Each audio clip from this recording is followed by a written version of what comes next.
Welcome home. We are WNST, AM 1570, Towson, Baltimore, and Baltimore positive. We are positively into baseball season, just to prove it, and new ownership under new management, new hopes and dreams. Oriole Magic will be at Fadley's on Friday from 2 until 5, keeping it alive and live with Luke Jones, giving away Maryland lottery scratch-offs. Maybe not these 10 times the cashers. Might have the Pac-Mans by then if Roz and I work it out. We'll also be at Costas on Tuesday from about 11 till 2. I thought I might have some special guests be opening early on Tuesday, but the special guest will be Oriole Baseball. 2 o'clock. Come by, have a soft crab sandwich, have some oysters Rockefeller, have some crab imperial. I could feel like the king of Baltimore media. Speaking of that, 25th anniversary documentary, No One Listens. Everyone hears, and you're listening right now, but you're not listening because of me. You're listening because Luke Jones is here, fresh off of and wiping the sand out of his eyes, and not Mr. Fuji sand, from another night of wrestling in Philadelphia, no less. Dude, I text you at 2 o'clock. You and your brother could have picked me up, and we could have gone up there. It was a mild enough night. I could have worn my Oriole jacket. Would have been fun. We could have taken some pictures and had some beverages. Why didn't you go to WrestleMania, dude? Like I'm personally disappointed. I'm pissed at you for not going. Honestly. Well, you mentioned that scenario. I'd also need to bring my binoculars so I could actually see the ring from sitting on the roof. But no, I mean, I thought of it. I really thought of it once the Rock was back in the picture, although he wrestled on Saturday night as WrestleMania has become this 2-night affair, which I think was always going to happen, but COVID, really accelerated the timeline for that happening. And 2 decent nights of weather in Philly in early April. The Phillies don't even count on that. I mean, even the 76ers go inside, It was cold Saturday night, though. I mean, and they were even talking about it. The commentators, I mean, Michael Cole, who has been their longtime voice, he had a winter hat on and all of that. But yeah, I mean, it was a fun show.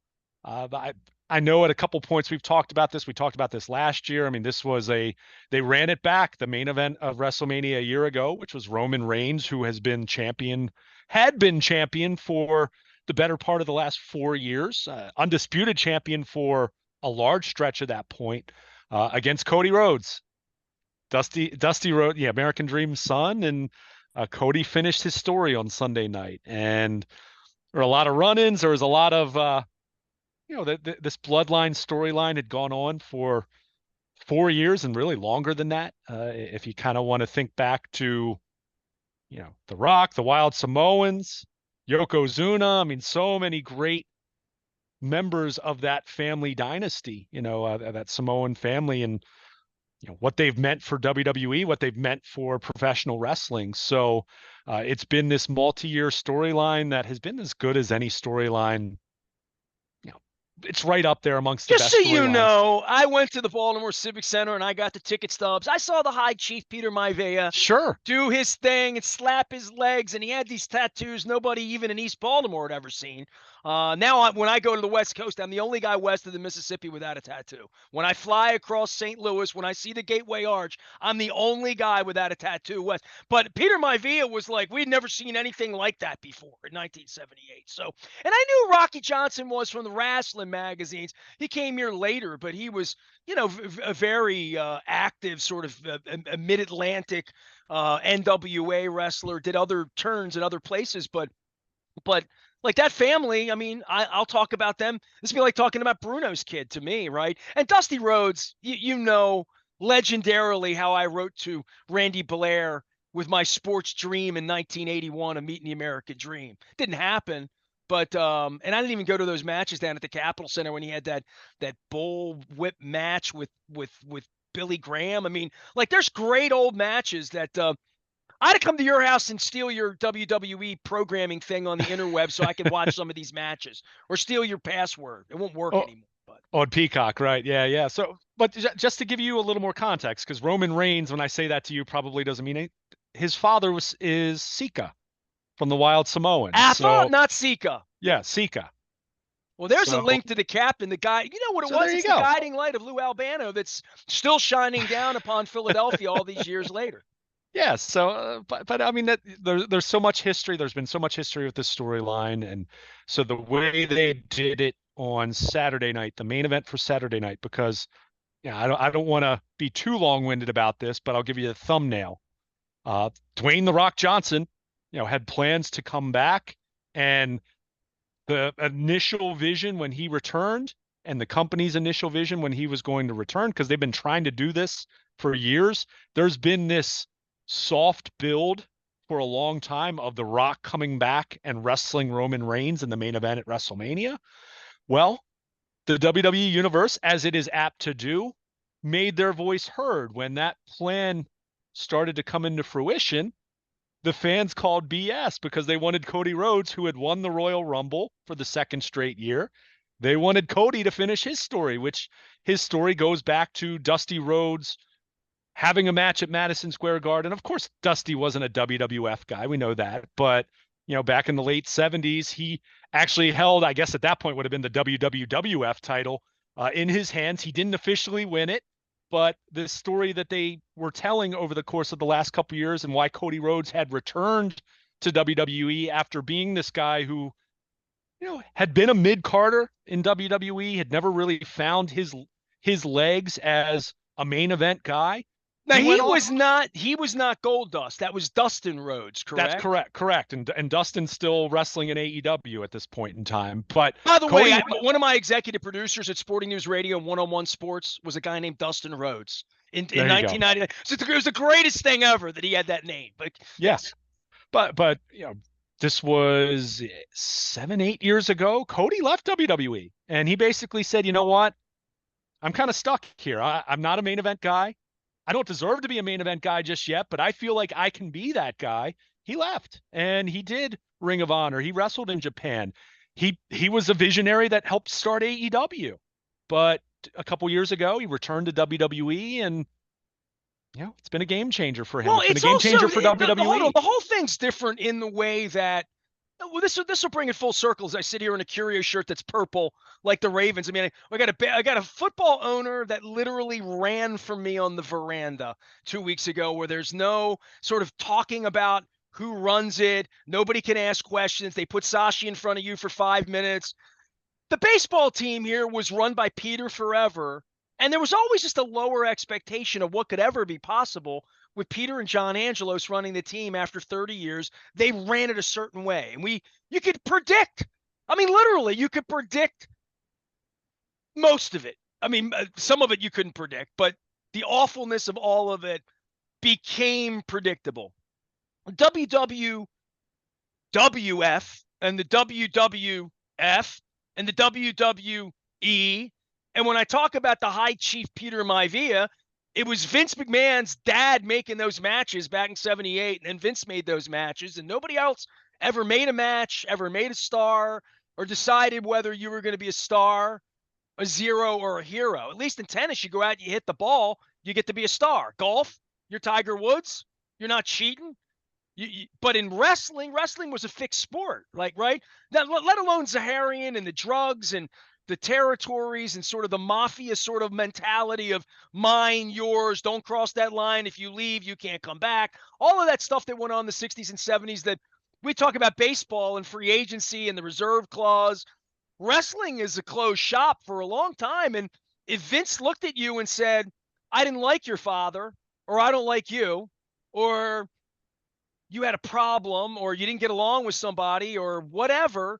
I mean, Vince was notoriously that guy, right? Forever and ever and ever and ever and ever. So when I think about a guy like this that didn't get a chance, now has a chance, the first thing I would ask an expert like you or Alex Marvez would be, you get pushed in this sport, right? But there really is a click factor, right? You get heat, you sell tickets, people know it. There's clicks on the internet. Now there's ways to measure whether you're Bob Backlund and you're just not the right guy anymore, or whether you're Hulkamania. And I thought about this. You've had me thinking about wrestling this week. WrestleMania. And I'm thinking, what a weird thing to call your Super Bowl, WrestleMania, right? And, for a kid, they'd say, why do they call it that? Well, Hulkamania was the thing, right? And 40 years later, That's Hulk Hogan's gift, right? Like we call it the Lombardi Trophy, right? After after a famous coach from that era. WrestleMania is really named after Hulk Hogan, kind of sort of. And it took me a while to figure that out. But a long-winded way of saying it was Cuba, it was Putin's Russia forever. To some degree, when you see a Rhodes family member leave and come back and have this success, and I know Vince has been a part of it more recently than I probably realized, but when I think about WrestleMania from the outside, I think Vince isn't in control of it anymore. I mean, it's almost like thinking of Cuba as a democracy. Yeah, I mean, he's out of the picture entirely. I mean, there's, plenty of outside the ring, outside the realm of the business or kayfabe or anything like that. I mean, it's ugly. Google it. I don't want to put a damper on WrestleMania talk, but by the way, Howard Finkel, I recently came across, just this past weekend. It sounds like the Fink was actually the one who coined that, and obviously it was based off of Hulkamania. But Vince wanted to I forget what my brother's probably in the other room yelling out what it would be, but Vince wanted to call it something else. Well, there was And it would, Starcade. There were yeah, some, yeah, but King of the the point, Ring, right? to bring it back to Cody Rhodes though, and look, this wasn't a case of WWE disliked him. He had been Intercontinental Champion. Now, Intercontinental Champion in 2014 did not carry the same cachet as Macho Man Randy Savage having it in 1986, Well, or I think of Pat Ted Patterson. DiBiase and the great Don Morocco, and I actually thought of Tito Santana yesterday because you're getting me to think about people, and now Sure, I'm but talking out loud, and all these behind the wrestling ring things are gonna show up on my timeline now, so I'm ready to watch wrestling for the next 6 weeks. right, but basically where they were with Cody Rhodes and where he felt like he was at that point in his career was he had kind of,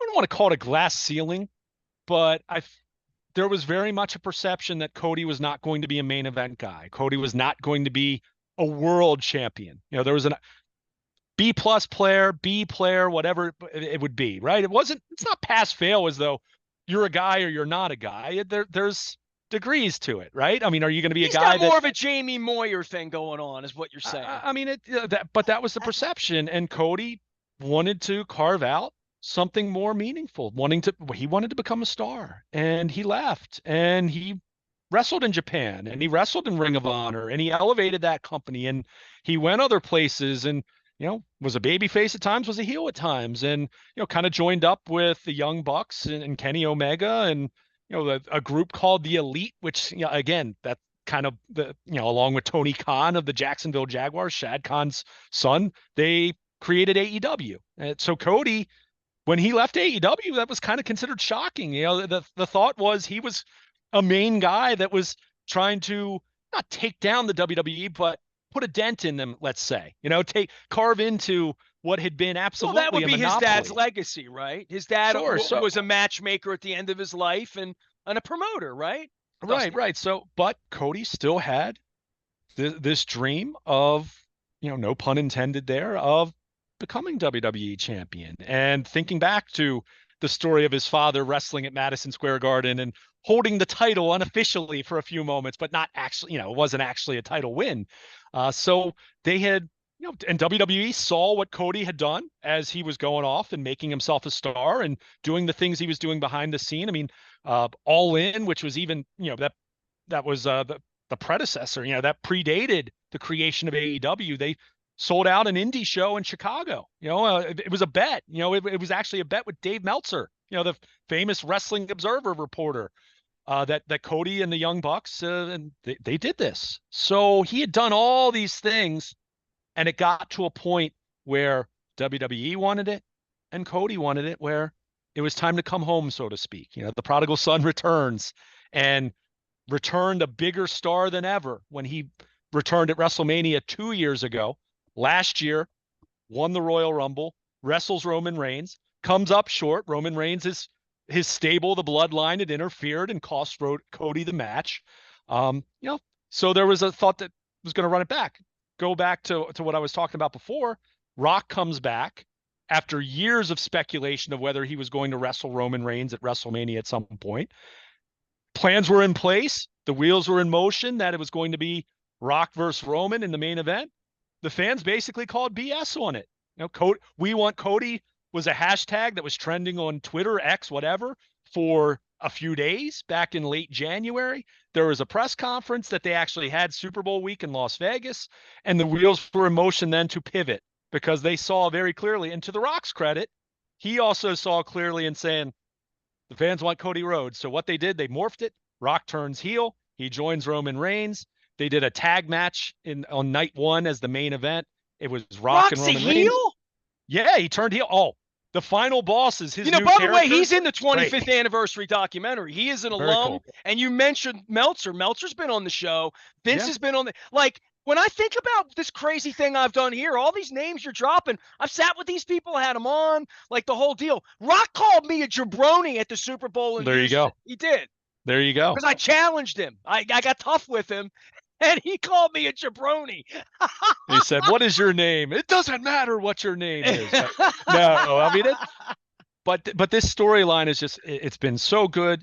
The Rock has been engaged in it. I think he was on WWE TV 7 straight weeks, promoting this and cutting promos and getting involved. And I think we're going to see a Rock Cody match now that Cody's won the title, as he won it on Sunday night. But night one was Rock and Roman Reigns as cousins tagging up to face Cody and Seth Rollins, who was the other world champion. There's 2 world champions, the brand split and all the different stuff they do with WWE. But Rock and Roman won on night one. So the stipulation was if they won, it was bloodline rules for night 2, the main event, Cody against Roman, which basically meant a no DQ, right? I mean, they made it sound like it was this fancy thing. It was no DQ.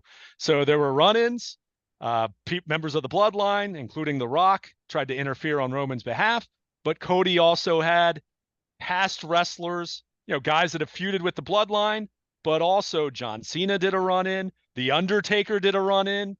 And it was kind of just... Did they have guys in Philadelphia Eagle Mill Mascaris masks? What was that all about? Was that Kelsey was with this?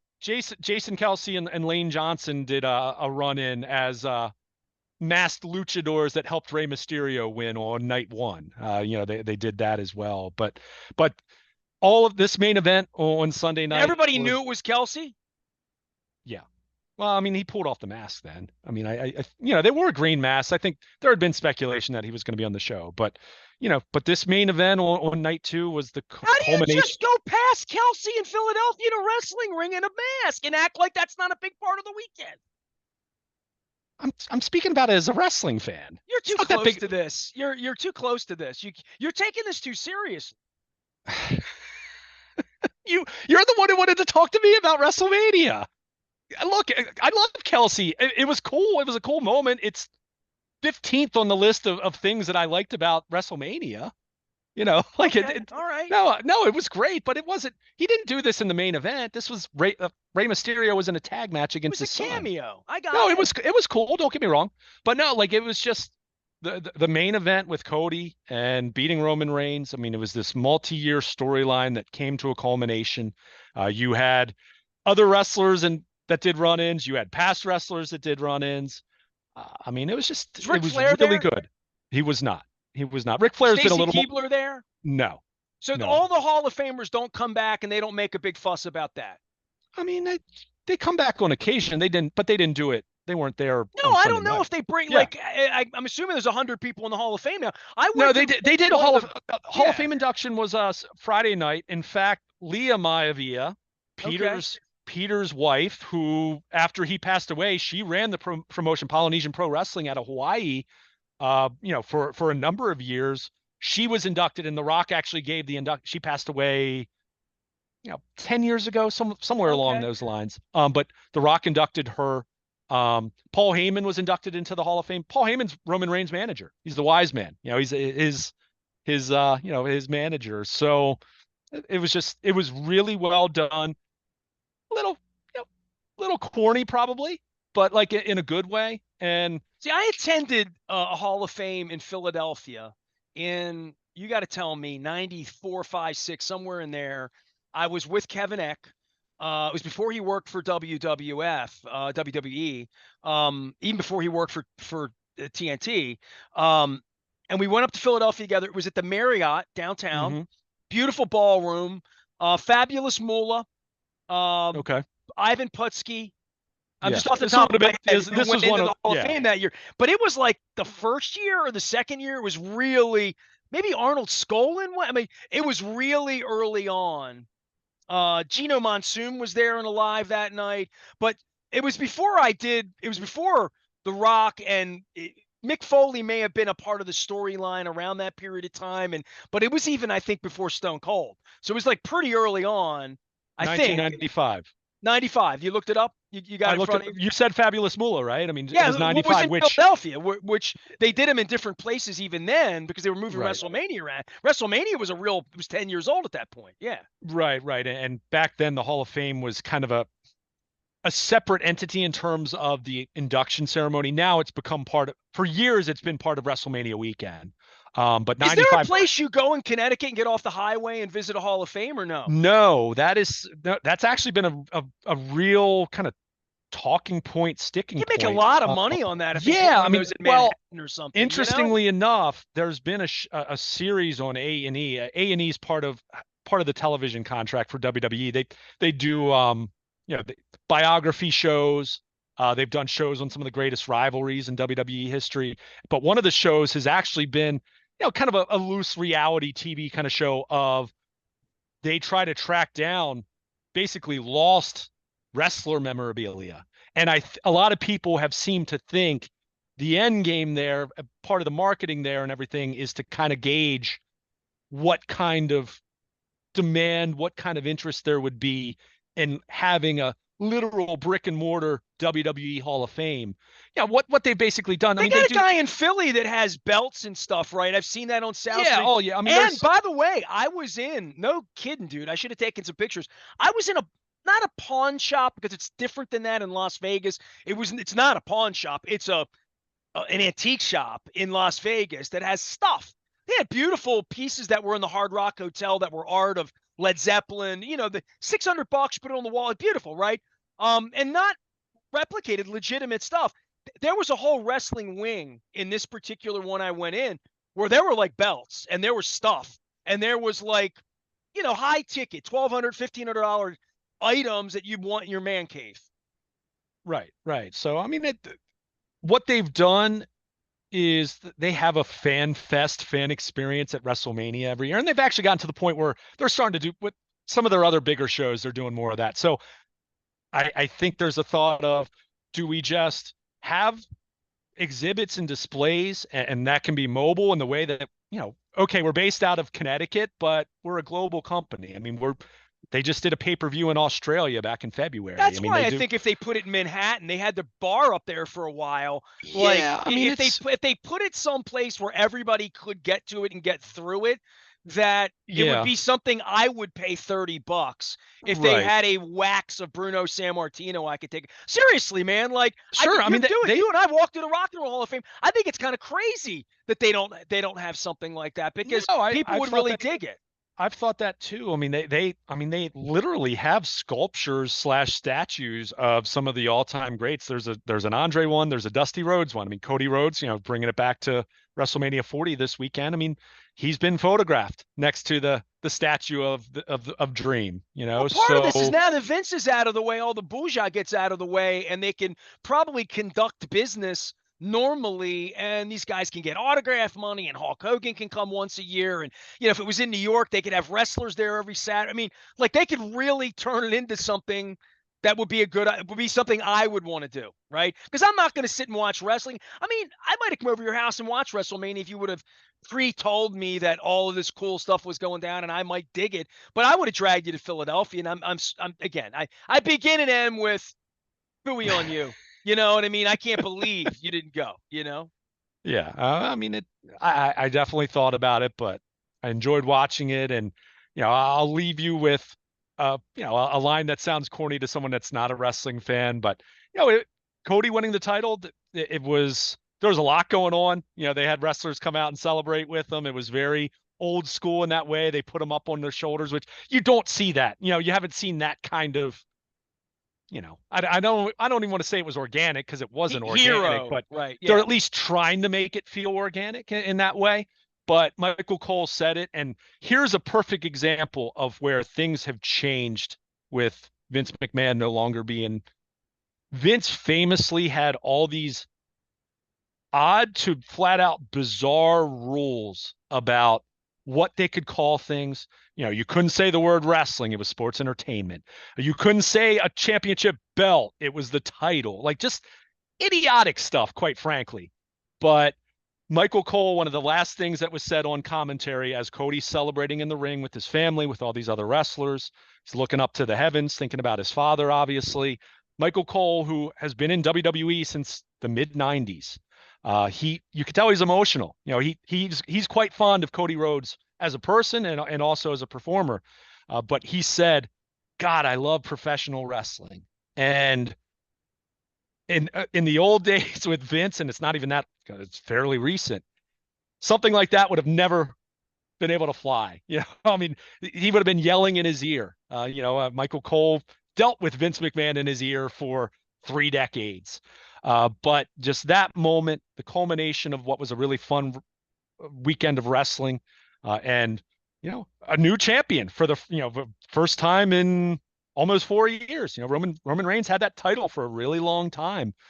Really cool moment. Really cool, and certainly for us nerdy wrestling fans, I won't say it's still real to me, but I get caught up in kayfabe in the moment, and can enjoy a moment, even though I know how the sausage is made, so to speak.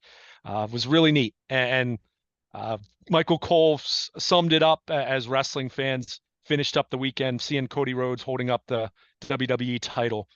I love professional wrestling and very much enjoyed the show over the weekend. I'm trying to find the picture of oh, there it is. I think maybe I just found it.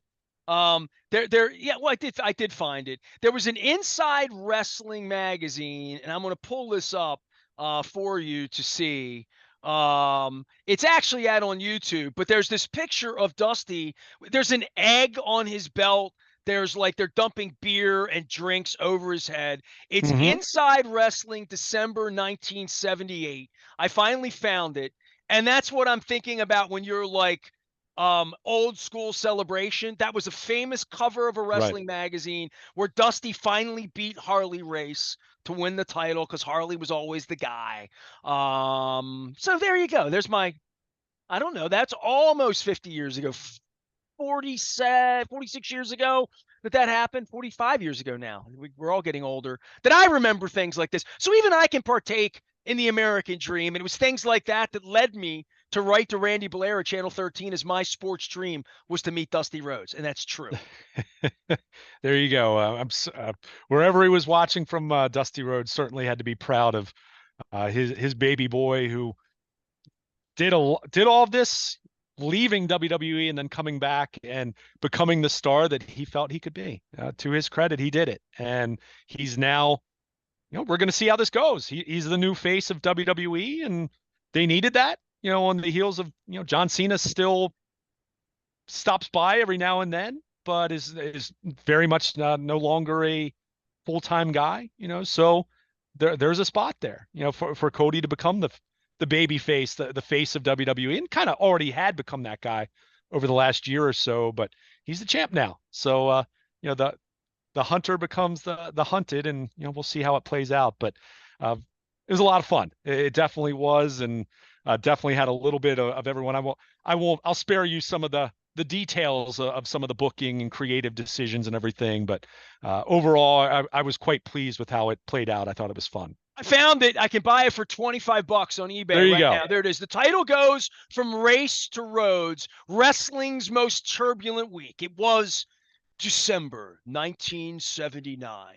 I sound like Keith Brewer from the Ravens doing the narration for my 25th anniversary documentary, which does have The Rock in it. I got to go put Vince McMahon in it now that I'm thinking about it. When I think about leadership, you're helping me make the documentary better later for the week. Greg Landry from Towson Transfers and Blue Rock Productions is putting that together. We're talking wrestling, we're talking baseball, we're talking football for sure. Liars Luncheon is this week. Remind everybody, because I will, that I named it the Liars Luncheon, and now that they've thrown me out of it, it really is appropriate. I am Nestor. We are WNST, AM 1570, Towson, Baltimore, and we never stop talking Baltimore positive. Come see us at Fabi's on Friday.